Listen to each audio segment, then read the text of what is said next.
Hello दोस्तों, कैसे हैं आप लोग। स्वागत करते हैं आज फिर से एक और नए वीडियो में। दोस्तों, हमारे एक भाई ने कमेंट्स किया था कि क्या एक मसीही प्रसाद को मिठाई समझकर खा सकता है। अक्सर आप देखते होंगे कि जब भी प्रसाद बढ़ते हैं तो वो देवी देवताओं के चढ़ाए हुए प्रसाद होते हैं, है ना। तो क्या उस प्रसाद को कोई भी व्यक्ति मिठाई समझकर खा सकता है। जैसे कि मान लीजिए प्रसाद में क्या होता है, बहुत सारे लोग मिठाई भी बांटते हैं। जैसे मिश्री हो गया, मिश्री जो मतलब चीनी की तरह होता है, बुनिया हो गया, या फिर लड्डू हो गया, या फिर छेना वगैरह, ये सब जो है कभी कभी लोग मिठाई भी प्रसाद के रूप में बांटते हैं। तो मैंने सोचा कि उस भाई को इस कमेंट्स का जवाब देना चाहिए, नहीं तो बहुत सारे लोग कंफ्यूज होते हैं। आशा करता हूं कि वीडियो में लास्ट तक बने रहेंगे पूरी बात समझने के लिए।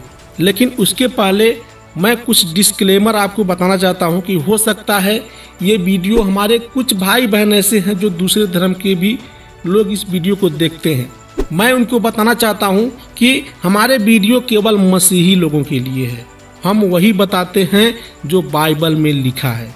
हो सकता है आप दूसरे धर्म के हों भाई, या बाइबल का वचन आप ना समझते हो तो आप गलत मतलब निकाल सकते हैं।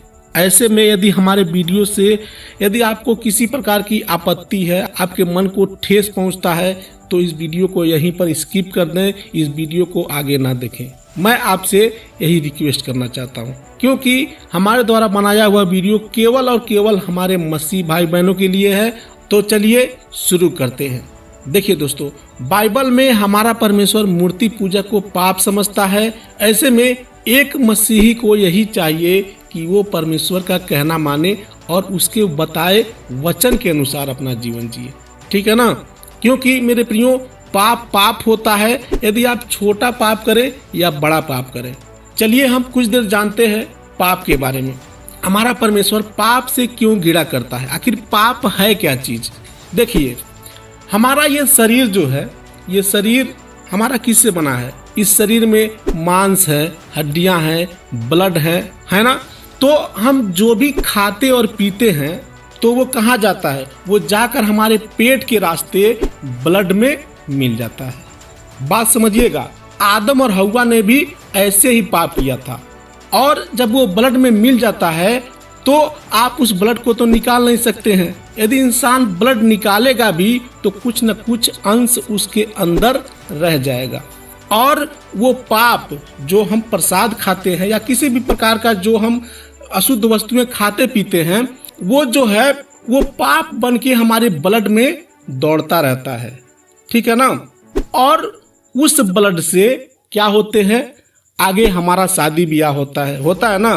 तो उस ब्लड से हमारे बच्चे भी पैदा होते हैं, उनके रगों में भी वही ब्लड होता है, वही पाप वाला ब्लड। जो ब्लड हमारे अंदर होता है वही ब्लड हमारे बच्चों के अंदर भी जाता है, फिर हमारे बच्चों के अंदर, फिर उनके बच्चों के अंदर, फिर उनके बच्चों के अंदर, ऐसे जो है वो पाप बढ़ता रहता है। तो यदि हम कोई भी पाप करते हैं, बात समझिएगा, यदि हम कोई भी पाप करते हैं तो वो ये मत समझिए कि वो पाप केवल हमारे अंदर तक ही रह जाता है। परमेश्वर इसीलिए घृणा करता है। आदम और हव्वा ने भी यही पाप किया था मेरे प्रियो। जिस फल को खाने के लिए परमेश्वर ने आदम और हव्वा को मना किया था, और उस फल को खाकर आदम और हव्वा ने क्या किया, वो पाप जो है वो पाप अपने अंदर प्रवेश कर लिए, और धीरे धीरे जो है वो पाप उनके रक्त में यानी ब्लड में फैलता रहा, फिर उनके बच्चों में, फिर हमारे बच्चों में, यानी धीरे धीरे वंशानुगत ये पाप बढ़ता रहा। और शैतान भी यही चाहता था। पाप हो जाने के बाद कोई भी इंसान तुरंत नहीं मर जाता है, धीरे धीरे करके उस व्यक्ति का शरीर ढलने लगता है, धीरे धीरे उसके अंदर बीमारियां पैदा हो जाती हैं, धीरे धीरे उसके अंदर कई तरह की कठिनाइयां आने लगती हैं, और एक दिन वो इंसान बूढ़ा होकर के मर जाता है। तो मेरे कहने का मतलब ये नहीं है कि आप केवल प्रसाद ही खाते हैं तो इससे पाप लगता है। इंसान हर तरीके से पाप करता है। परमेश्वर बताता है कि ये शरीर क्या है, परमेश्वर का मंदिर है, और जो इस मंदिर को नाश करेगा परमेश्वर उसे नाश करेगा।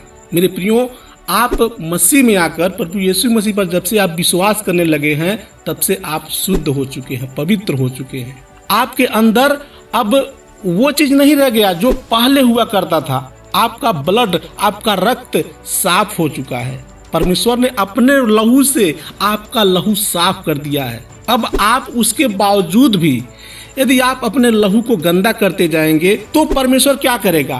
परमेश्वर जाहिर सी बात है आपको नाश कर देगा। जब हम 1 कुरिन्थियों अध्याय 10 के 19 और 20 में पढ़ते हैं तो यहाँ पौलुस लिखते हैं, फिर मैं क्या कहता हूँ, क्या यह कि मूर्ति का बलिदान कुछ है या मूरत कुछ है? नहीं, बस यह कि अन्य जाति जो बलिदान करते हैं वे परमेश्वर के लिए नहीं परंतु दुष्ट आत्माओं के लिए बलिदान करते हैं। और मैं नहीं चाहता कि तुम दुष्ट आत्माओं के सहभागी बनो। मेरे प्रियो, जब हम कोई भी चीज खा लेते हैं, किसी का दिया हुआ या प्रसाद या कुछ भी हुआ, तो हम क्या हो जाते हैं? दुष्ट आत्माओं के सहभागी हो जाते हैं। यानी जो कुछ भी वे अपना पूजा अर्चना करते हैं, आराधना करते हैं अपने अपने देवताओं को खुश करने के लिए, उसमें हम भी सहभागी हो जाते हैं। आप जब किसी दुकान से मिठाई खरीद कर खाते हैं, कहीं भी आप गए मेला बाजार में या किसी भी मिठाई के दुकान पर, तो वो आप खरीद कर खाते हैं, उसका आप दाम चुका कर खाते हैं, उसके लिए कोई मनाही नहीं है। लेकिन प्रसाद क्या होता है? प्रसाद किसी भी व्यक्ति को मुफ्त में मिलता है। मैं तो आपको यही सलाह दूंगा कि यदि आप एक सच्चे मसीही हैं, प्रभु पर विश्वास करते हैं, बाइबल के अनुसार अपना जीवन जीना चाहते हैं, तो आप कभी भी जो भी आपके पास यदि कोई मिठाई या कोई बुनिया या फिर कोई मिश्री लेकर आता है, तो आप उसको जो है प्रभु के बारे में जरूर बताइए। बहुत सारे ऐसे लोग होते हैं जो मिठाई तो ले लेते हैं लेकिन बाद में जाकर कहीं वो फेंक देते हैं। ऐसे में भी आप प्रभु का काम पूरा नहीं करते हैं। आप उस व्यक्ति को सच सच बता दीजिए कि भैया देखिए, हम प्रभु यीशु मसीह के अनुयायी हैं, हम प्रभु पर विश्वास करते हैं और हम बाइबल के अनुसार अपना जीवन जीते हैं, और बाइबल इन सब चीजों को खाने पीने के लिए नहीं कहता है। इसके लिए आप बुरा मत मानिए। आप उन भाई को प्रेम से समझाइए, प्रेम से उनको बताइए, ठीक है ना?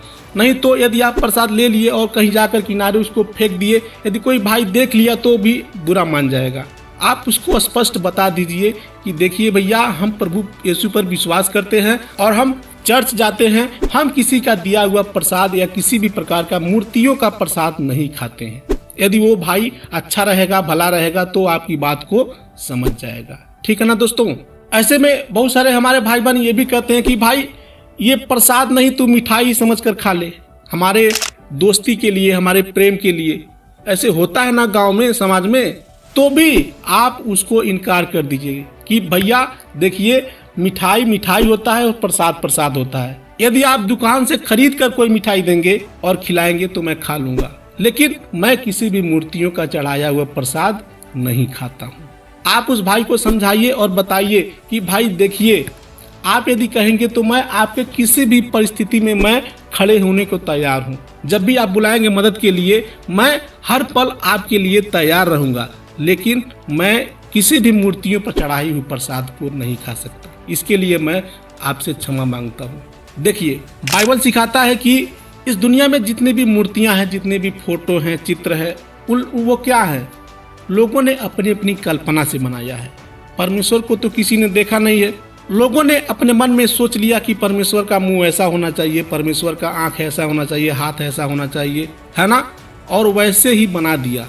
लेकिन बाइबल सिखाता है कि इस दुनिया को रचने वाला, इस दुनिया की सृष्टि करने वाला परमेश्वर केवल एक है। चाहे वो पृथ्वी में हो या पृथ्वी के बाहर हो, सारी सृष्टि की रचना उसी ने किया है। हमारा प्रभु कहता है कि स्वर्ग मेरा सिंहासन है और पृथ्वी मेरे पांव तले की चौकी है। तुम मेरे लिए कौन सा घर बनाओगे? कैसा घर बनाओगे? तुम मुझे कहाँ रखोगे? ये सब दुनिया में जितने भी मूर्तियां हैं, जितने भी फोटो आप देख रहे हो ना, ये सब परमेश्वर की ओर से एक भी नहीं है। आज दुनिया में सैकड़ों धर्म है, सैकड़ों जात पाती हैं। लोगों ने किस लिए बनाया है? बाइबल यानी परमेश्वर का वचन कहता है कि हमारा प्रभु यीशु मसीह ने किसी धर्म या किसी जात पात को नहीं बनाया है। जो उसके पास सच्चे मन से आता है, अपने पापों की क्षमा मांगता है, प्रभु उसके पापों को क्षमा कर देता है। हमारा और परमेश्वर का केवल एक ही रिश्ता है, पिता और पुत्र का। हम परमेश्वर पर विश्वास करते हैं कि हाँ, एक सृष्टि करता है जो इस दुनिया में आया था और हमारे और आपके पापों के लिए अपना बलिदान दे दिया, और उसके लहू बहाने से हम चंगे हो गए, हम पवित्र हो गए। ठीक है ना दोस्तों? तो आशा करता हूँ कि इस बात को आप अच्छे से समझ गए होंगे। यदि आपको कोई मिठाई देता है प्रसाद के रूप में, तो परमेश्वर ने आपको सोचने समझने का क्षमता दिया है, आपके पास ज्ञान दिया है, बुद्धि दिया है। आप अपने बुद्धि का इस्तेमाल करिए, परमेश्वर के वचन का इस्तेमाल करिए, आगे परमेश्वर आपको संभालेगा। मिलते हैं फिर अगले वीडियो में। तब तक के लिए आप सभी को प्रभु यीशु मसीह के नाम में जय मसीह की।